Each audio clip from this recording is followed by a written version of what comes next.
Hello，大家好啊！今次介紹呢一個 HG 呢，萬眾期待啊！大家都記得上年大約11月尾嗰陣啦，Bandai 公佈呢就將佢放咗喺 PB 嗰度限定，咁從此呢，又成為咗好多朋友嘅怨念機之一。咁我呢幾日呢，終於收到貨啦，就係呢一個出場喺《機動武鬥傳之高達》嘅新法國代表玫瑰高達。嗱，我好好彩嚇，我靠朋友幫手呢，就搶到一盒。咁喺呢度呢，又要再多謝阿聰啦。咁呢1-2年買模型呢，我充分體驗呢，識朋友好過識字呢一個道理嘅，真係10萬個多謝佢嚇。呢一盒玫瑰高達呢，完全體驗得到 PB 嘅精神，盒面單色印刷。嗱，但係唔知點解 W 高達嘅 G-Unit 呢，雙子座高達就彩色盒啊！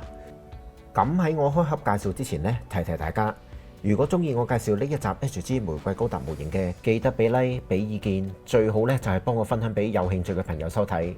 未訂閱嘅朋友真係希望你訂閱支持下我啦。嗱，呢一盒模型呢，除咗呢啲特效件之外呢，就冇乜嘢特別嘅地方。唯一可以講嘅呢，就係板件嘅呢一個位啊，鬥士1號，而唔係寫玫瑰高達。嗱，睇嚟未來幾年呢，好大機會呢就會推出餘下嘅角色噶啦。不過當然就係 PB 限定啦。機動武鬥傳之高達係1994年嘅作品。機設首次將高達由真實係機械人咧變成超級係，咁有好多朋友當時咧係接受唔到嘅，甚至有人覺得高達咧係抄襲咗龍珠2Z。咁我身邊好多朋友咧其實係中意知高達嘅，但係好可惜動畫出完之後咧就再冇出現過用格鬥招式嘅高達啦。咁而家回帶睇翻20幾甚至30年啦，咁我發現原來知高達系列嘅角色機咧真係好少模型產品嘅。4位破黑同盟嘅角色基本上咧係得94年推出過嘅4款 HG， 當然亦都有部分1:100嘅 HG 啦。但係玫瑰高達同埋新俄羅斯嘅代表係冇份嘅，即係話呢一個玫瑰高達經過30年咧先至正式喺呢一款 HG-FC 重生。所以當日 Bandai 一公佈咧係有幾震撼各位知高達嘅 fans。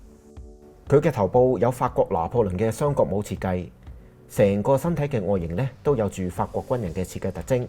係相當有法國特色嘅。咁呢一盒 HG 玫瑰高達，我覺得 Bandai 做得好有誠意嘅。咁除咗有噴好咗嘅淺藍色底座啦、手型啦、玫瑰浮游炮，最重要係有埋浮游炮線路嘅特效件。咁我喺網上面咧揾到一張30年前嘅舊 HG 相，可以同而家呢一個玫瑰高達咧作一個對比。嗱，呢一個玫瑰高達咧差唔多實現咗完美分析㗎啦，簡單嘅滲線同埋打磨完成度已經好高。前面係咁嘅樣嘅，呢一個系列嘅所有高達咧都會有類似核戰機嘅運送工具，之後就插入去機體嘅背脊啦，最後就會令到駕駛員咧喺機體裏面穿上格鬥服去作戰噶啦。俾一個玫瑰嘅背部俾大家睇睇。嗱，跟住咧就係進化咗嘅右手新士劍啦。嗱，大家係咪覺得型咗好多啊？咁另外啦，可以收納喺腰旁邊嘅呢一個位。左邊膊頭可以係打開嘅盾牌，相比起舊 HG 咧多咗好多細節嘅。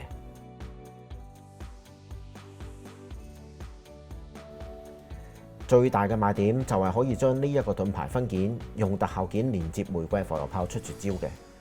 咁俾一啲絕招嘅 pose 俾大家睇睇先啦。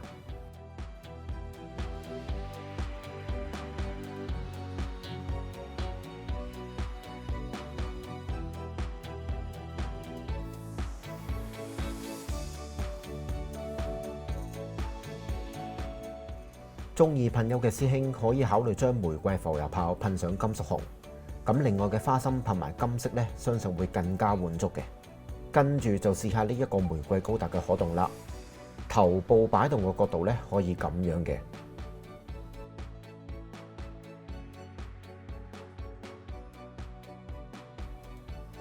腰擺動嘅角度可以咁樣啦。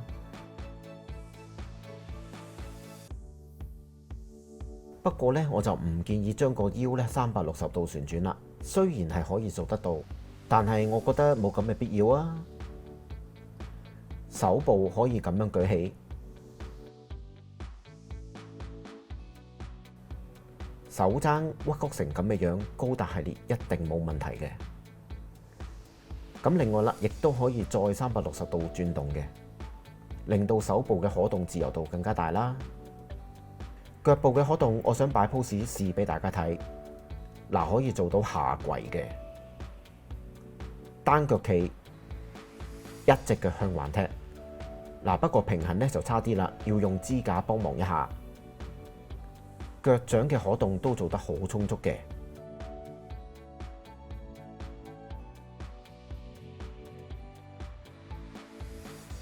但係腳底就好似有啲偷膠啦。呢一個 HGFC 玫瑰高達同其他 HG 系列模型一樣，玩法咧就真係差唔多嘅啫。不過最大嘅賣點就係特效件，可以擺得到唔同嘅絕招 pose。咁喜歡 G 高達系列嘅 fans 一定會中意嘅。咁至於呢一個玫瑰高達能唔能夠成為本年度最佳 HG 呢？嗱，而家講咧就真係言之尚早嚇。不過外形啊、分析同埋可動咧都算係優秀嘅。咁我估真係中意 G 高達嘅朋友一定唔會考慮噶啦，係屬於必買收藏系列嚟嘅。咁另外我亦都相信其他角色將來都係會以 PB 限定發售，咁大家唔使多諗會通翻啦。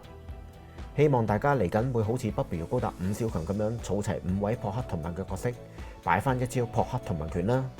但係最重要嘅都係 Bandai，你快啲出齊佢哋啦，求下你啦，唔該你啦，唔好斷尾啊！咁我哋下一集模型介紹再見啦，拜拜。